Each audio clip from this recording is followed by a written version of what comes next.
Que a paz e a luz do nosso Mestre Jesus continue aqui nos envolvendo. Como foi falado aí no primeiro tema, né? Sobre humildade. Essa é uma coisa que a gente busca ter. Então, como a gente é pequeno, aproveitar também esse momento para pedir que Deus e os bons espíritos nos inspirem, para que através de nós possa chegar alguma mensagem positiva, construtiva a vocês que estão aqui. O São Francisco, ele ouviu um palestrante falar que Jesus teria dito: pedi e obtereis. Então, que a gente tendo confiança, fé naquilo que a gente pede, a gente obterá. Só que o São Francisco, ele era um senhor muito simples, uma cidade de interior, pouco estudo, né? E aí, a partir daquele dia, chegou em casa o São Francisco, se ajoelhou e falou: bom, já que eu vou pedir e obter, Deus, por favor, me deixa ganhar na loteria. E aí o São Francisco acordou no dia seguinte animado, né? Foi tocando a vida dele. Dia seguinte, nada de novo aconteceu. E assim passou a semana, assim passou o mês. E ele continuou durante um ano, todos os dias, fazendo esse mesmo pedido: Deus, por favor, deixa eu ganhar na loteria. Quando chegou no final de um ano, o São Francisco já estava meio irritado com Deus. Ele falou: peraí, história é essa, né? Me disseram que era pedir e obterei, estou aqui há um ano. E aí o São Francisco rezou diferente naquela noite. Falou: Deus, estou te pedindo há um ano para ganhar na loteria. Você sabe que eu preciso desse dinheiro, tá difícil. Por que que o Senhor não tem ouvido as minhas preces? E aí São Francisco vai dormir e durante o sono ele sonha. E aí no sonho aparece um anjo, assim, bem bonito. Fala: Francisco, Deus tem uma mensagem para você. Aí o São Francisco já fica todo animado. Oba, mensagem para mim, chegou minha hora, né? Deus tem um recado direto para você. Ele tem ouvido suas preces, São Francisco. O São Francisco: oba, então se ele tem ouvido minha prece, agora eu vou ganhar, né? Aí, então me fala, anjo, qual que é esse recado? E o anjo fala assim: Francisco, o recado é o seguinte: para você ganhar na loteria, você precisa pelo menos comprar o bilhete. Essa historinha é engraçada, é bobinha, mas ela conta muito sobre nós. Muitas vezes nós temos a postura do São Francisco diante de Deus. A gente se concentra muito em pedir aquilo que a gente quer, o resultado, mas muitas vezes a gente não se atenta com o mínimo que a gente precisa fazer para chegar naquele resultado. Às vezes Deus está até querendo ajudar o São Francisco a ganhar na loteria, mas não tem como se ele não comprar um bilhete. Pelo menos um, né, gente? E nós, na nossa vida, será que nós também, às vezes, não terceirizamos para Deus coisas que estão nas nossas mãos fazer? Muitas vezes nós queremos o resultado, queremos um emprego melhor, queremos um salário melhor, mas nós estamos enviando currículo, estamos melhorando as nossas habilidades e competências humanas, né? Estamos fazendo uma formação, nos aprimorando. Claro que isso daria para falar milhões de exemplos, vários setores da nossa vida, pessoal, profissional, relacional, não é?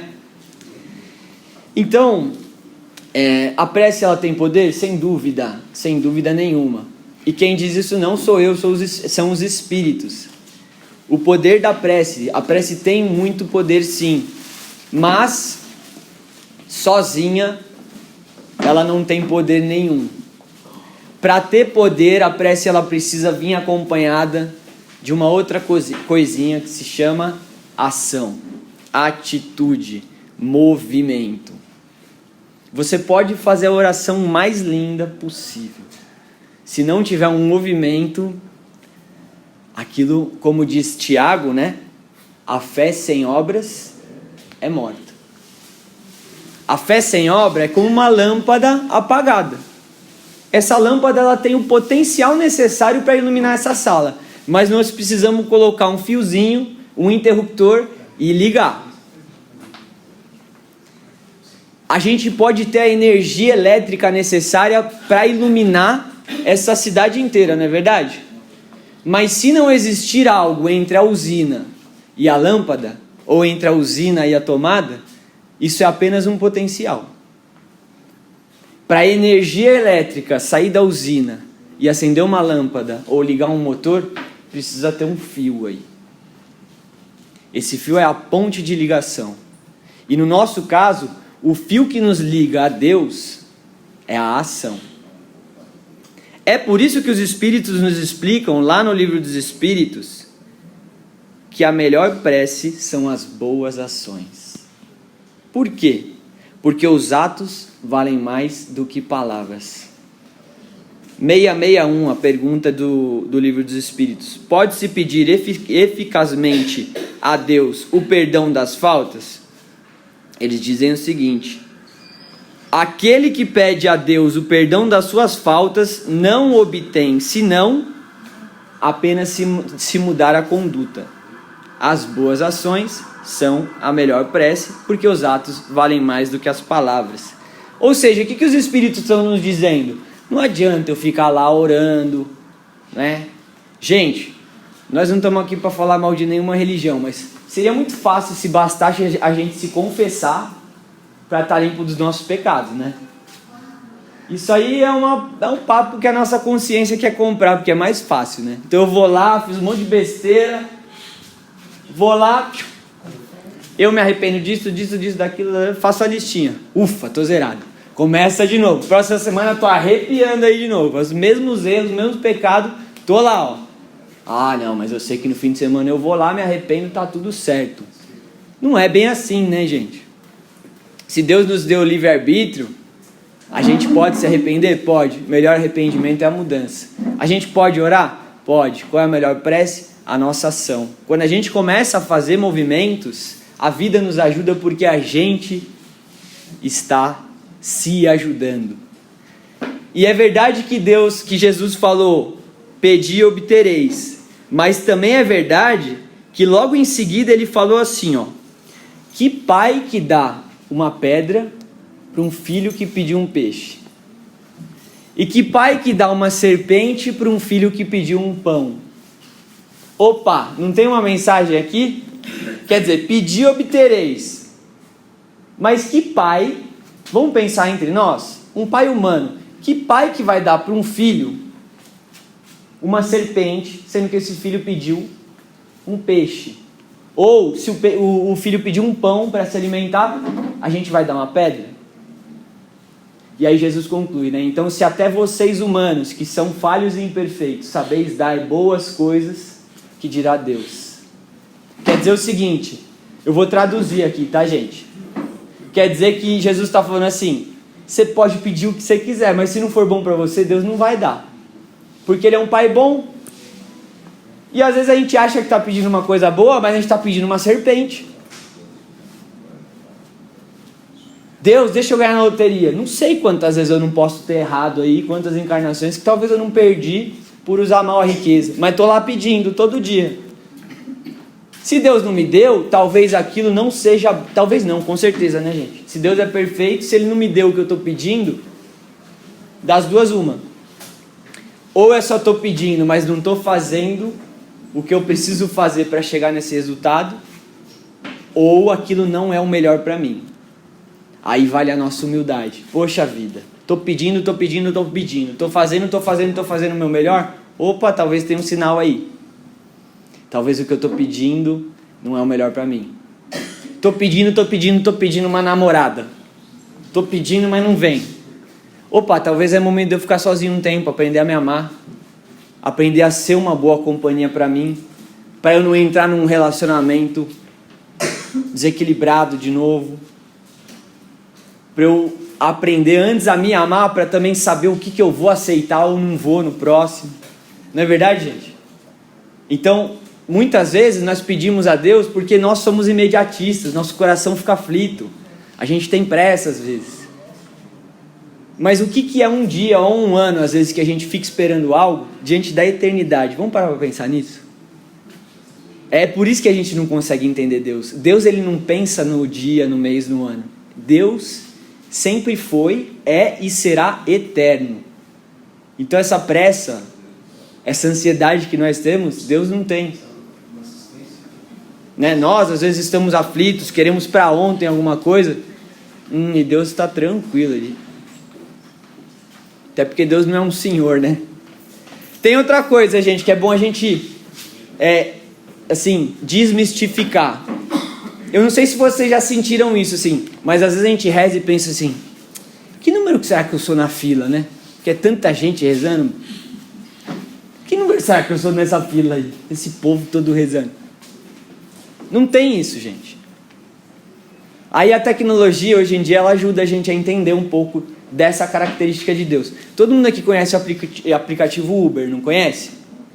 Se você pedir agora um Uber, tem um carro só para todo mundo aqui? Tem um monte de carro. Vai mandar aquele que estiver mais perto de você que chegar antes.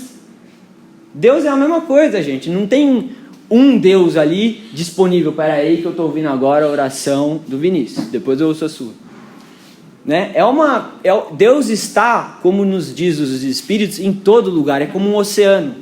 É um fluido cósmico que permeia tudo. Se você fizer a sua oração no exato momento que eu estou orando, Deus consegue ouvir e cumprir as duas, se for da vontade dele, como nos explica Evangelho segundo o Espiritismo, capítulo 27. Um capítulo inteiro dedicado a falar sobre a prece. Sobre esse pedir e obtereis. Esse é o nome desse capítulo.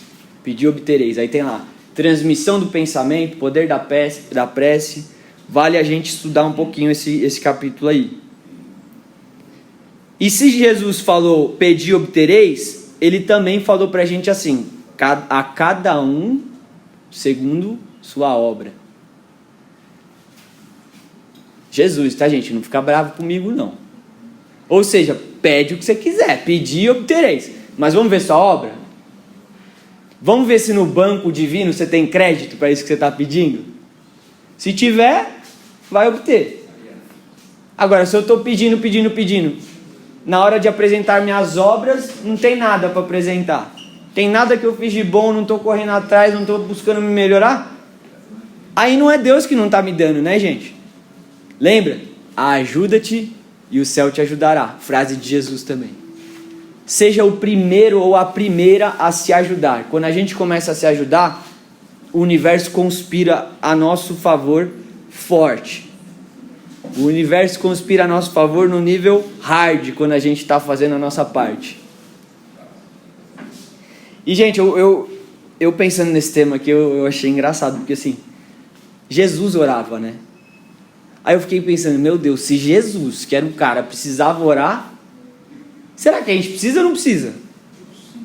E aí, se a gente vai estudar, Jesus orava quando? Ele orava antes do Paranauê, né? Ele não orava no meio. Ele orava antes de ir para o embate ali. Já sabia o que estava vindo, ele, opa, deixa eu parar aqui no meu cantinho, que eu já sei que amanhã vai ser um dia difícil. Amanhã vamos se encontrar com aquela turma lá dos fariseus. Então deixa eu orar antes. Isso também nos ensina uma coisa. Vamos nos antecipar. Quando a gente vai para algum compromisso, ainda mais a gente que vive em São Paulo entende isso bem. A gente não se planeja com o tempo? Opa, peraí, é lá na Perdizes. É lá em Perdizes, então... Bom, se é numa quinta-feira, 10 da manhã, acho que eu vou ter que sair umas 8h30, né? 8 horas. A gente não se planeja com uma antecedência? Vamos fazer isso também. Vamos orar com antecedência. Não vamos esperar o problema chegar na nossa porta para a gente começar. Deus, pelo amor de Deus, me ajuda. Chegou um problema aqui que eu não queria. E outra, gente, vamos orar preventivamente. Porque a gente usa a prece, eu não sei se vocês concordam comigo, mas a maioria das vezes a gente usa a prece igual o Eno. Não é? A gente usa a prece igual o Eno. Deu aquela... vamos tomar uma prece aqui. Ou um passe, né? Vamos lá. Vamos fazer aquela prece preventiva, gente. Antes, não precisa vir a dor de barriga, o mal-estar, a indigestão. Já vamos orar antes. Não vamos esperar, né, a coisa piorar. Se a coisa tá boa, vamos orar, vamos agradecer. Kardec nos explica, e os Espíritos também, no Livro dos Espíritos, que a oração ela pode ter 3 funções. Calma aí que eu já me acho. A oração ela pode ter 3 funções. A primeira, agradecer. A segunda, louvar. E a terceira, pedir. A terceira, todo mundo aqui sabe, acho que a gente nem precisa falar. Pedir, a gente é bom. Agradecer. Não tenho nada para pedir hoje para Deus. Imagina que maravilha. Hoje minha oração é só agradecer. Obrigado, Senhor, porque eu acordei, abri os olhos, enxerguei. Nem sei com qual pé eu pisei. Significa que eu tenho 2 que funcionam. Porque se eu tivesse só um, eu saberia. Todo dia eu piso com o pé direito. Levantei da cama, respirei sem um aparelho nenhum. Tive minhas 3 refeições no dia, ainda pude escolher o que comer. Olha, não é tanta coisa para te agradecer, gente? Tenho uma inteligência, tenho uma autonomia, não dependo de ninguém para me locomover. Tenho pelo menos uma pessoa que me ama. Olha que luxo. Tenho mais de uma pessoa que me ama. Nossa, melhor ainda, um bom amigo, um bom companheiro, uma boa companheira, um pai, uma mãe, um filho, um filho. Olha aí quanta coisa que a gente vai encontrando para agradecer. Tenho um emprego, ou mesmo que não seja um emprego, sou voluntário em algum lugar, me sinto útil, posso trabalhar, tenho força, saúde para trabalhar. Pode ser um motivo, uma prece, pode ser para agradecer. E aí, será que essa prece é importante? Com certeza. Tudo aquilo que a gente agradece, a gente reconhece. Quando a gente está agradecendo a Deus, nós estamos dizendo do nosso coração para a fonte divina: eu reconheço todas essas graças e bênçãos que você me concede. E aí o universo olha para a gente e fala assim: aquela pessoinha ali, ela é grata. Vamos mandar mais. Porque é assim que o universo funciona. Manda mais coisa boa, porque ela está nesse fluxo aí. Porque se a gente agradece, a gente também vai pensar coisas melhores, não vai? Se a gente não agradece, o oposto de agradecer é reclamar. A gente começa a encontrar mais motivo para reclamar. Quando a gente começa a agradecer, é natural que essa balança faz assim. Porque muitas vezes, se você agradeceu pelo alimento, eu agradeci porque eu tive um alimento hoje e ainda pude escolher. Tudo bem se veio meio frio. Isso é tão pouco, né? Tudo bem se veio meio frio. Ou se o iFood atrasou 2 minutinhos ali. Poxa, eu comi e ainda pude escolher o que eu comi hoje. Percebe que vai fazendo assim? Né? A gratidão aumenta, a reclamação vai diminuindo. A prece torna o homem melhor? Pergunta 660. Sim, porque aquele que faz preces com fervor e confiança se torna mais forte contra as tentações do mal, e Deus lhe envia bons espíritos para o assistir. É um socorro jamais recusado quando pedido com sinceridade. Aqui também é importante a gente entender isso. Pedir para Deus: Pai, me ajuda, estou com um problema. Papai do céu vai resolver para mim? Não vai. Mas Ele vai me dar inspiração, vai me dar ideia, vai me dar o ânimo que eu preciso. Se é um problema que eu preciso suportar, Ele vai me dar a paciência, a resignação. Deus não resolve nenhum problema para nós, mas Ele nos dá os recursos que nós necessitamos para nós mesmos resolvermos. Evangelho segundo o Espiritismo, capítulo 27, Kardec coloca um excelente exemplo. Ele fala: imagina um homem no deserto, prestes a morrer, já desfalecendo, fraco. Ele reza para Deus e pede ajuda. Deus não vai enviar um anjo que vai pegar esse homem no colo, levar ele para beber água. Mas Deus vai inspirar esse homem, talvez a ir para um lugar onde tenha água. Ou talvez Deus vai inspirar esse homem a ir para um lugar onde ele vai encontrar um outro homem que possa socorrê-lo. Percebe? Então Deus, ele não vai resolver. Deus não vai intervir diretamente. Isso é uma mentalidade, às vezes, que a gente ainda tem, antiga, do Deus, aquele senhor, né, grandão, barba branca, que vai pegar a gente, vai, né, pegar pela mão assim, e resolver nossos problemas. Se Deus, ele é perfeito, Ele não vai intervir no fluxo da nossa vida. Porque a gente tem o livre-arbítrio, a gente tem as capacidades, a gente tem as competências e as leis dele funcionam perfeitamente. Então, se a gente quiser ir buscar, a gente vai encontrar o que? A solução? Não, mas tudo que a gente precisa para chegar nela. Vamos imaginar um labirinto? É como se a gente estivesse nesse labirinto chamado vida. Às vezes a gente não sabe se aqui vai ter um obstáculo ou um perigo, não é assim? Ou qual é o caminho mais curto, às vezes a gente dá 1 milhão de voltas. E Deus é como se fosse um olhar que está vendo tudo lá de cima. Ele sabe, mas se ele contar pra gente, não tem mérito nenhum. Imagina que vem uma voz aqui na sua orelha e fala, pega a direita. Igual o Waze, né? Pega a esquerda. De quem é o mérito? Se você me perguntar como que eu cheguei lá no meu último compromisso, lá no centro, não faço ideia. Eu vou te falar, não sei, só fui seguindo o Waze. Você sabe ir de novo? Não, sem o Waze de jeito nenhum. Então, ou seja, eu evoluí? Eu aprendi aquilo? Não. Aquele caminho eu não percorri, eu só fui sendo guiado. Por isso que Deus não resolve nossos problemas pra gente. Porque senão a gente seria como uma criança mimada, que na hora que não tem o papai e a mamãe do lado, fica assim, né? Opa, e agora que eu faço? Então, que a gente saiba que a prece sempre é escutada. E quando não é por Deus, é por seus enviados. Também esse capítulo nos esclarece isso, é interessante. Porque pergunta assim, né? Faz diferença a gente rezar para Deus ou para Jesus, por exemplo? É uma boa pergunta, não é? Será que faz diferença se eu rezo para Deus, se eu rezo para Jesus, se eu rezo para Arcanjo Miguel, que eu curto? Aí você reza para a Virgem Maria, o outro reza por Nossa Senhora da Querupita. Faz diferença? Eles explicam pra gente assim, não faz, sabe por quê? Tudo só se realiza com a permissão divina. Ou seja, então vamos por partes. A primeira parte, será que dá para eu dar um jeitinho? Tipo assim, Deus não está ouvindo minha prece, eu vou tentar num mais chegado aqui. Minha avó sempre falou que ela era muito fervorosa com São Francisco de Assis. Eu vou ver, já se Deus não está me ouvindo, né, meu amigo? Eu vou ver se São Francisco me ouve.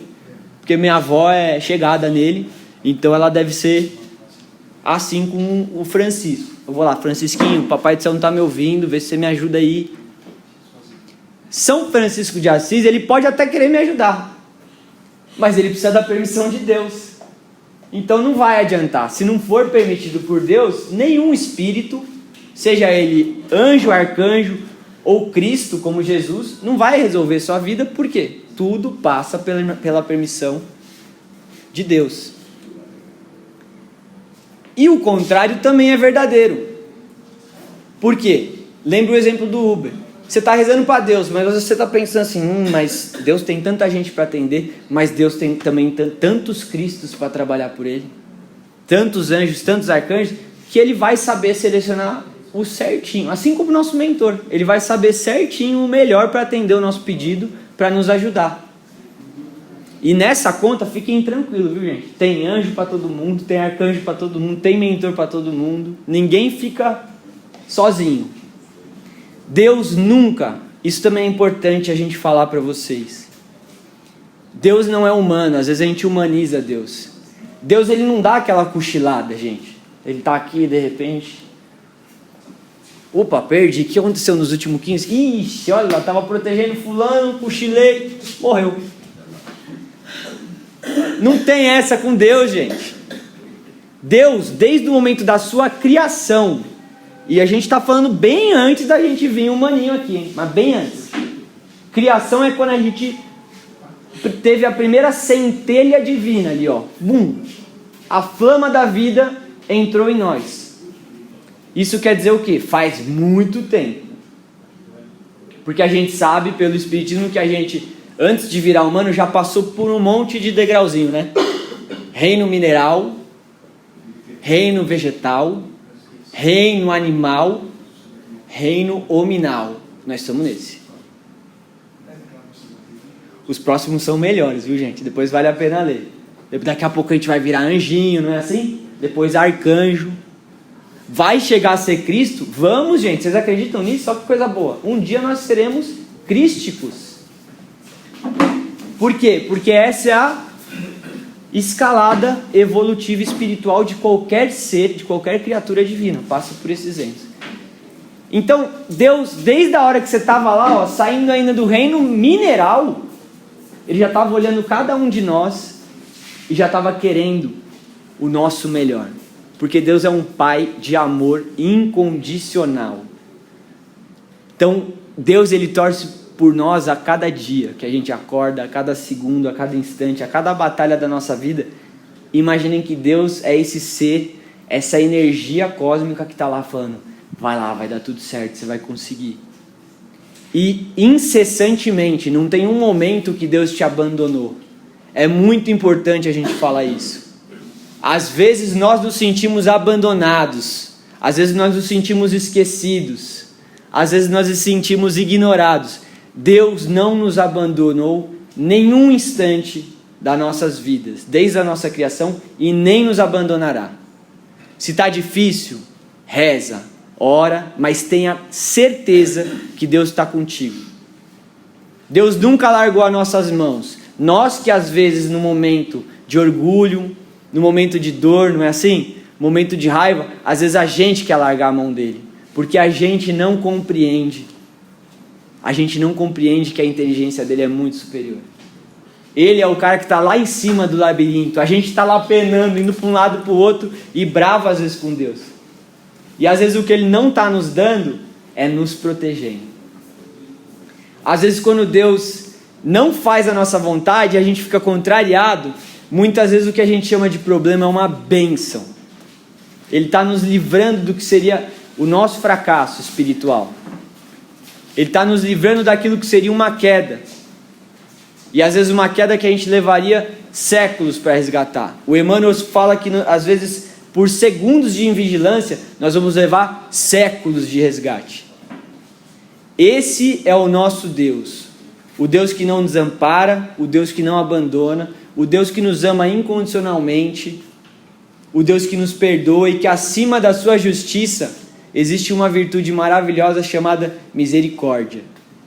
O Deus que sempre está torcendo por cada um de nós e querendo o nosso melhor. Para a gente entender um pouquinho melhor o poder da oração, livro Justiça Divina, capítulo 39, Emmanuel, ora e serve. Afirma que o progresso, exprimindo felicidade e aprimoramento, é o porto a que te destinas no mar da experiência terrestre. Mas se cultiva sinceridade e decisão contigo mesmo, abraça o trabalho e a prece como sendo a embarcação e a bússola do caminho. Rochedos de incompreensão escondem-se traiçoeiros sob a crista das ondas, ameaçando-te a rota. No entanto, ora e serve. A prece ilumina, o trabalho liberta.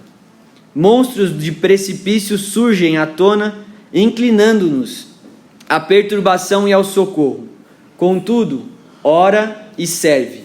A prece guia, o trabalho defende. Tempestades de aflição aparecem de chofer, vergastando-te o refúgio. Entretanto, ora e serve. A prece reanima, o trabalho restaura. Companheiros queridos que te suavizam as agruras da marcha, desembarcam nas ilhas de enganoso descanso, deixando-te as mãos sob multiplicados encargos. Todavia, ora e serve. A prece consola, o trabalho sustenta. Em todos os problemas e circunstâncias que te pareçam superar o quadro das próprias forças, ora e serve. A prece é silêncio que inspira. O trabalho é atividade que aperfeiçoa. O viajor mais importante da terra também passou pelo oceano do suor e das lágrimas, orando e servindo. Tão escabrosa lhe foi a peregrinação entre os homens, que não sobrou um amigo sequer para compartilhar-lhe espontaneamente os júbilos na forma de cruz. Tão alto, porém, acendeu ele a flama da prece, que pôde compreender e desculpar os próprios algozes. E tão devotadamente se consagrou ao trabalho, que conseguiu vencer os abismos da morte, e voltou aos braços dos amigos vacilantes, como a repetir-lhe em regozijo e vitória: tenham bom ânimo, eu estou aqui. que a gente possa lembrar desse cara aqui, ó, chamado Jesus. Deus o tempo todo está com a gente e ainda mandou um cara nota 1000, Jesus. Então a gente já tem 2 torcendo e olhando por nós o tempo todo, né? E que quando a gente estiver naquela dificuldade, quando o mar parecer revolto, a gente lembra que Jesus está no barco com a gente. Vocês conhecem essa passagem, né? Jesus no barco, os apóstolos desesperados, o barco quase virando, o homem só acorda, levanta, olha para o mar e fala: paz. E o mar se acalma. É desse homem que a gente está falando. Esse é o mestre que nós devemos pautar a nossa vida. Ele deve ser a bússola, o guia. Nós muitas vezes passamos por experiências que a gente fica revoltado, não é verdade, gente?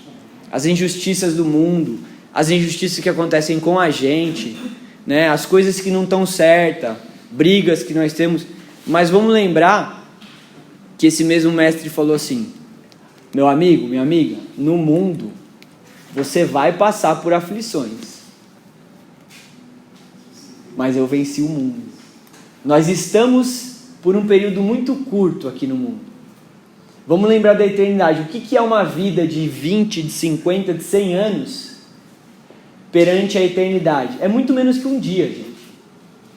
O Chico Xavier fala que quando a gente volta, essa é uma informação legal também, o Chico falou que quando a gente volta para o plano espiritual, a sensação de uma encarnação é como a gente acordando de um sonho. Imagina? Isso tudo vai parecer tão rápido quanto um sonho quando a gente voltar para o plano espiritual. Então, quando a gente estiver aflito, vamos lembrar de relativizar as coisas. Vamos dar o tamanho certo delas. Vamos deixar os problemas pequenos perante um Deus grande. Ao invés de falar assim, ó, eu creio em Deus, mas os problemas são grandes, a gente vai falar assim: os problemas podem até ser grandes, mas eu creio em Deus, porque Deus sempre é maior.